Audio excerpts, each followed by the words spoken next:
Welcome to the Taste China Learn English. Thank you so much. It's great to be here today. Yeah, it's great to have you. So Yeah. normally, when we sit down to learn a new language, we open a heavy textbook. Right. The traditional way. Exactly. We open a book, we stare at these long, boring lists of vocabulary words, and we just try to force our brains to memorize them. Which, usually doesn't work very well. No, it really doesn't. But Mhm. today, we are doing something completely different. We are going to talk directly to you, the learner, and we are going to learn English through your senses. I love that idea. Learning through the senses. Yeah. Today's mission is a deep dive into what I like to call the humble superstar. The humble superstar. I Okay. am talking about the sweet potato. We are going to explore how this simple earthy root, something that just grows down in the dirt, transforms into the most amazing complex dishes. It is the perfect mission for today. It really is. And I want to explain why learning English through food is actually a scientifically proven method for memory. Oh, really? Tell us about that. Well, when you just read a word on a white page, your brain easily discards it. It just forgets it. Right. It's just black ink on a page. Exactly. But when you connect a new English word to a specific smell or a vivid texture or a physical feeling in your mouth, your brain builds a much stronger connection. Wow. So you can almost taste the vocabulary. You really can. And our roadmap for this deep dive is clear. We will explore three incredible, completely different ways the sweet potato is prepared in China. 3 different ways. Awesome. And for each method, we will learn highly useful descriptive English adjectives that you can use in your everyday life. Perfect. So let's begin with our very first stop on this journey. We are going to look at the sweet potato in its most natural elementary form. Untouched, left whole. Right. Just cooked over an open fire on the street.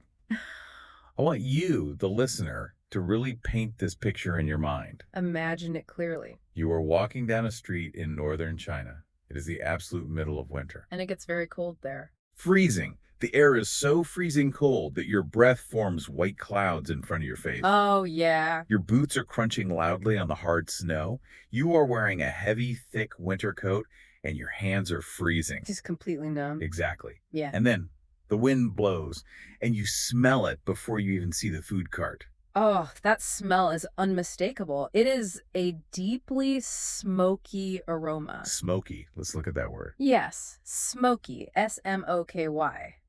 When we say something is smoky, we mean it smells or tastes like the thick smoke from a wood or charcoal fire. Like a campfire. Right. But this isn't just the smell of burning wood. Mixed directly into that smoke is a heavy caramel-like scent. Caramel-like. That's a great descriptive word. It is. Caramel is the thick, rich substance created when natural sugar gets very hot and turns dark brown. So good. That beautiful, heavy smell comes from the charcoal roasted sweet potato. It is what we call the ultimate comfort food. Comfort food. That is a very common phrase in conversational English. It really is. It refers to food that makes you feel safe, warm, protected, and relaxed. Okay, let's unpack this. If a food is a comfort food, it isn't just about the flavor. No, not at all. It is about the physical sensation and the memory attached to it. Just imagine holding this massive, hot, heavy sweet potato in your freezing hands. Like a small fire. Exactly. It acts like a pocket-sized furnace. It is a natural radiator pushing heat straight through your winter gloves and warming up your cold fingers. That physical warmth is so comforting. But let's talk about the texture, because what happens when you break that sweet potato open is fascinating. It really is. The bright orange inside is steaming hot. And I have heard food reviewers describe this internal texture as mushy or creamy. But wait, I need to ask you about this. Sure. What is it? Usually the word mushy sounds like a negative thing in English. Ah, yes, I see what you mean. Like if I say my boiled carrots are mushy, it usually means they're overcooked, waterlogged, and, well, unappetizing. Why is mushy a good adjective here? That is a great question. It is all about context and expectation. Context, okay. You are right. If you boil a vegetable until it completely loses its structure, we call it mushy as an insult. Like bad cafeteria food. Exactly. But here, mushy is paired with the word creamy. When a sweet potato is roasted slowly over hot charcoal for hours, the gentle, steady heat breaks down the complex starches inside the root. So it changes completely inside. Yes, the inside becomes so soft, so delicate that it almost turns into a thick liquid. Wow. So, in this specific context, mushy perfectly describes that magical melt in your mouth state.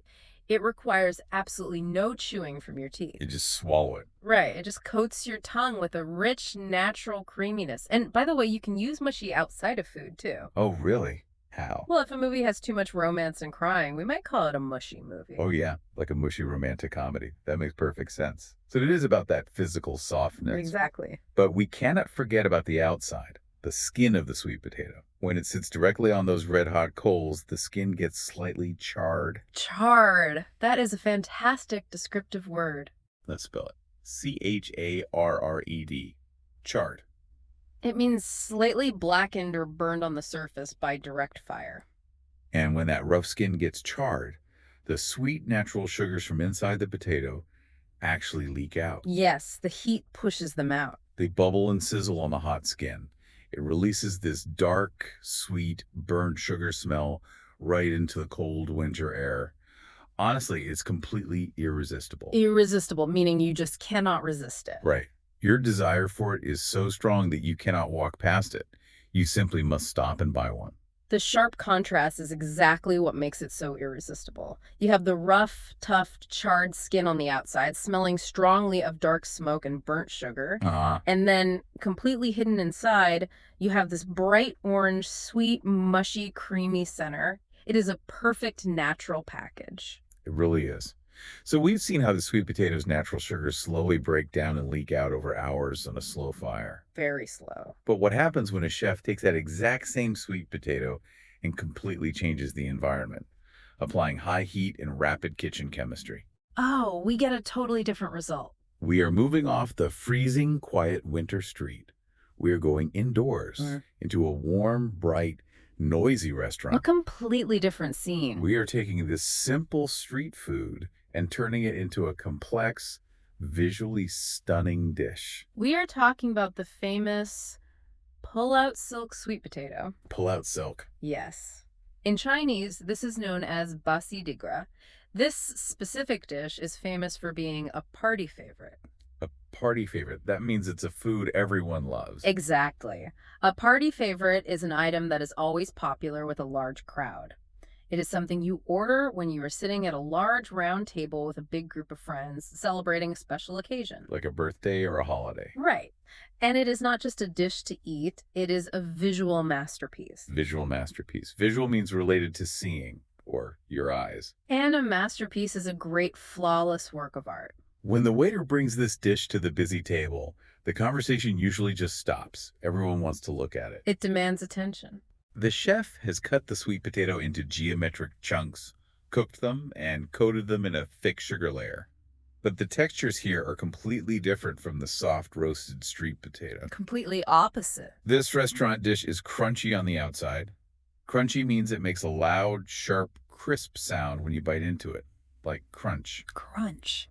But on the inside, the potato is fluffy.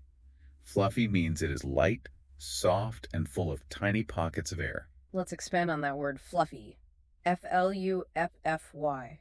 It is a highly useful adjective for English learners. How else can we use it? You can have a fluffy sweet potato, of course, but you can also have a fluffy winter sweater, Oh, nice. or a fluffy pillow on your bed, or even look up at fluffy white clouds in the sky. I love that word, fluffy. The magic of this dish, however, is all in the syrup.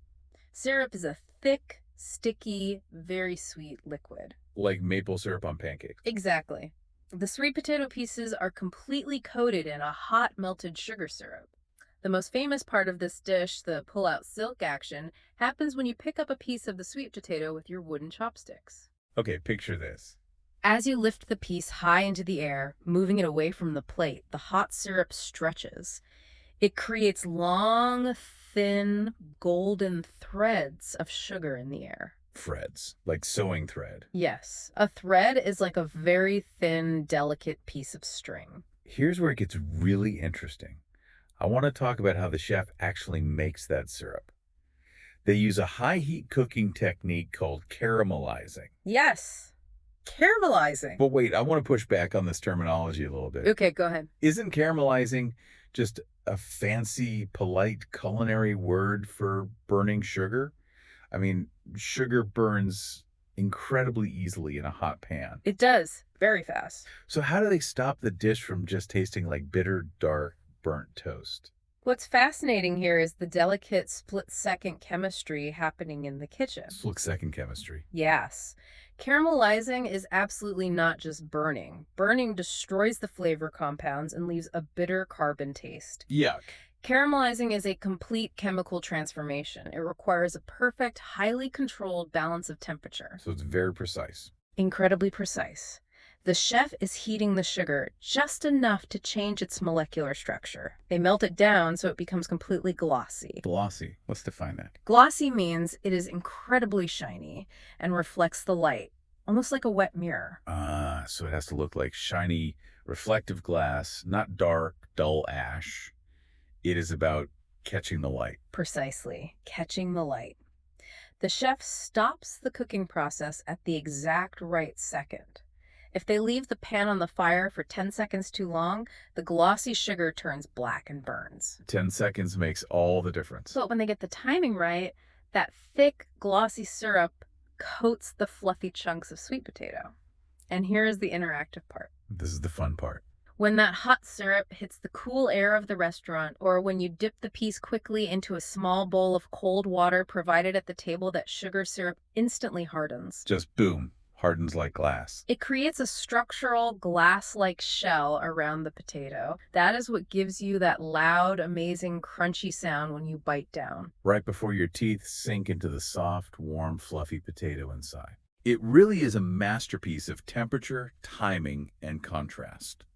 The hard, glossy, crunchy outside, protecting the soft, airy, fluffy inside. Beautifully said. Plus, you have the physical fun of pulling those golden threads of sugar high across the table. It is food that requires your active participation. You have to interact with it. Okay, so we've looked at the sweet potato as a natural, comforting dessert on the winter street. We've looked at it as a candied, crunchy, interactive party trick in a restaurant. Both very sweet. Right. We've spent this whole deep dive talking about the sweet potato's natural sugar.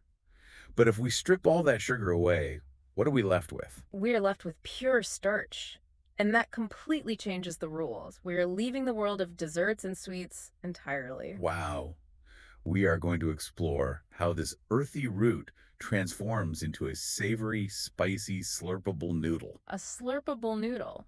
I am talking about sweet potato vermicelli, or in Chinese, hong shu fen.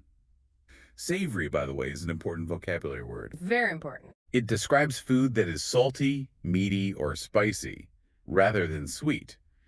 But how exactly do we get from a hard, solid potato to a long, clear noodle? It is an intensive physical process. The raw sweet potato is ground down into a paste and repeatedly washed to extract its natural starch. So they wash away everything but the starch. Exactly. That pure starch is then mixed with water and formed into long, clear, glass-like noodles. So cool. But the reason these specific noodles are so famous across China isn't their flavor. Sweet potato starch actually has almost zero flavor on its own. It is completely neutral. No flavor at all. Nope. The fame of these noodles comes entirely from their unique mouthfeel. Mouthfeel. That is a great compound word. It means exactly what it sounds like, how the food physically feels inside your mouth. Yes, and the words we use to describe sweet potato vermicelli are chewy and rubbery. Rubbery. Now, rubbery means it feels like physical rubber, stretching out and bouncing back into shape. Like a rubber band. Let me push back here, because in Western cooking, if you serve someone a piece of steak and they call it rubbery, they are insulting you. Oh, definitely. A huge insult. It means the meat is tough, difficult to chew, and badly cooked. Why would anyone want a noodle that fights back? That is a very fair point. Yeah. If we connect this to the bigger picture of Asian cuisine, we see something very profound about culinary priorities. Culinary priorities. Yes. In many Western food traditions, the actual taste on the tongue is the most important element. But in Chinese culinary traditions, the physical texture is often just as important, if not more important, than the taste alone. Wow. Texture is king. In food reviews, this specific, highly desired rubbery texture is called the Q texture. Wow. Or, if we use a simpler English adjective, it is bouncy. Bouncy, like a ball that hits the ground and springs back up into the air. Exactly. Imagine a long noodle that resists your teeth just a little bit when you bite down. It has structural integrity. It holds its shape. Yes. It has elasticity. It doesn't just turn to mush and dissolve in your hot soup. That Q texture, that bouncy chewiness, is incredibly physically satisfying to eat. Oh, I bet.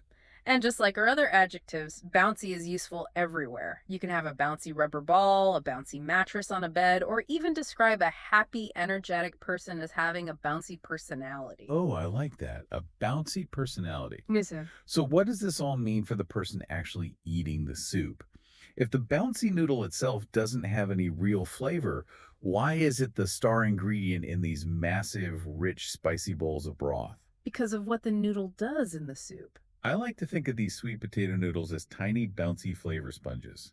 We say these specific noodles are highly absorbent. Absorbent. Absorbent means they have the physical ability to easily soak up a large amount of liquid, like a dry paper towel soaking up spilled water on a kitchen counter. That is the perfect analogy. The absorbent nature of the pure sweet potato starch makes it the ultimate delivery vehicle for complex flavor. A delivery vehicle.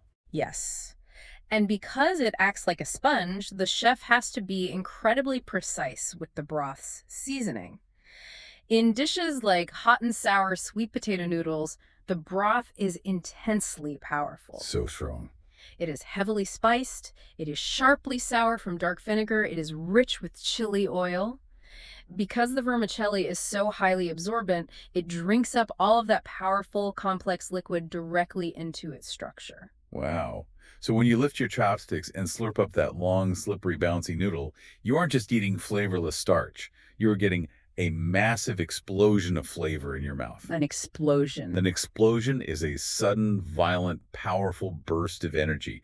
Every single chewy, rubbery bite squeezes the spicy and sour soup straight onto your taste buds. It is such a dynamic experience. It's loud to eat. It is messy. It makes your lips tingle from the spice, and it is an absolutely complete sensory experience. It takes the simple, humble sweet potato and turns it into an action movie for your mouth. It truly does. The smooth, slippery feeling on your lips, the bouncy resistance against your teeth, combined with the absorbent quality that delivers that sudden flavor explosion. Incredible. It requires all of your senses to appreciate.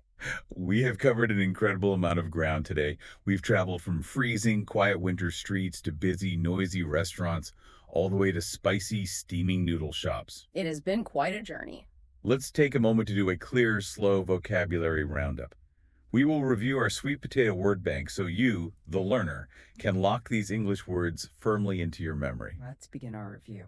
Our first important word is smoky. S-M-O-K-Y. Smoky. This means having the dark flavor or the smell of burning wood or smoke. You can use it to describe a winter fire, a summer barbecue, a roasted sweet potato, or even a deep, raspy speaking voice. Next in our word bank is caramelized. C-A-R-A-M-E-L-I-Z-E-D.